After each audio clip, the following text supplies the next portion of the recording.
This is the Mesa Boogie Studio Preamp. Its lead channel is based on the Mesa Mark II C+, which many consider to be Mesa Boogie's masterpiece amp. This also has a terrific clean sound, but right now I'll just be showing you the lead channel. First, I'll explain all the core controls with the graphic EQ turned off. I'll start off by talking about what I believe is the most important feature of the amp, is these two switches, the lead bright switch and the lead fat switch. These two, when turned on, bring out the true voice and character of the amp.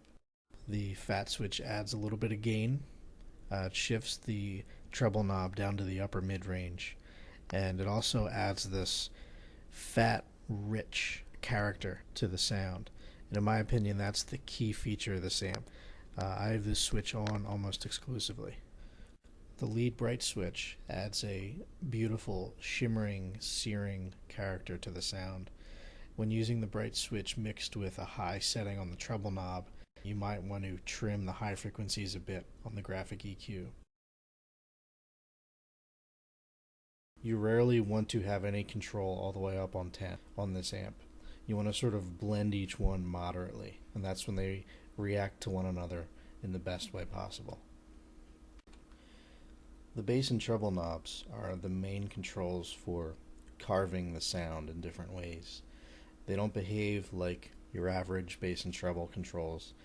They sort of interact and counteract one another as one is set higher than the other. For example, when treble is set below 6, the bass normally gets a little flubby. So you want to turn the bass down when you're using a lower setting on the treble knob. The treble control adds gain, sustain, and has a more focused top end when in higher settings. The treble knob behaves similar to that of your guitar's tone knob, where when it's all the way up, it's letting all the high frequencies through. When it's all the way down, it has what they call that closed sound. The bass knob adds an extra dimension to the sound. It's a very round and warm character unto itself. You need to have at least 2 on the bass knob to hear the true voice of the amp. The sound is a bit hollow without it, but if you're going for a more martially kind of sound, a 0 setting will help get you there. The bass knob can get out of control very quickly.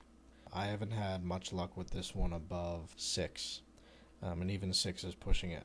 The low end gets a bit flubby when you're up in the higher range of the bass knob, and it also reacts differently to wherever the treble knob is. The mid knob is the strangest control on the amp. It doesn't behave like you'd expect.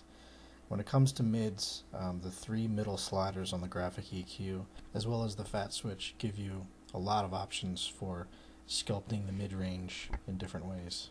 But this middle knob basically acts as a secondary treble knob and a secondary bass knob a certain way.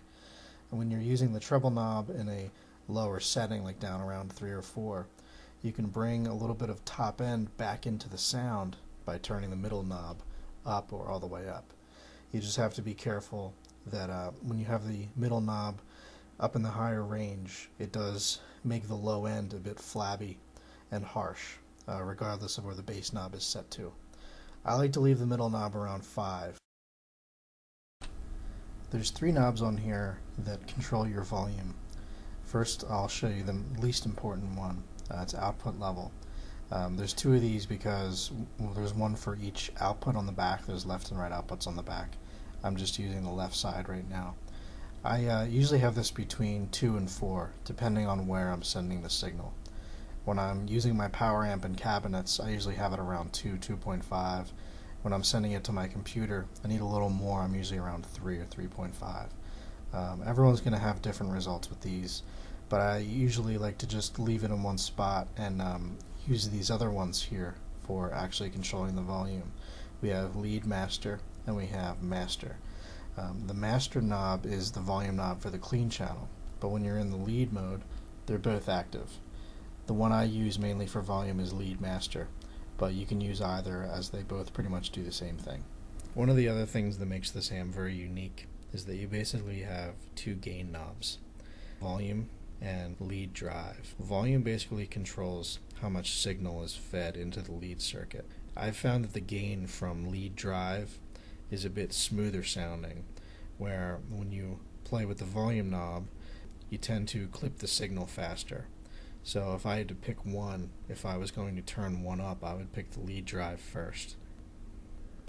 Now you have to be careful with these gain knobs, because when you have either of them over 8 or so, there seems to be a lot of noise in the signal, and the low end gets a little flabby. So rather than, say, moving one of them up to 7, take each one and maybe move them both up to 5. So take a little more up on each one rather than just cranking one of them. So if you keep both of them out of the higher extreme of the knob, the signal won't clip and you'll have less noise, and the low end will stay tight.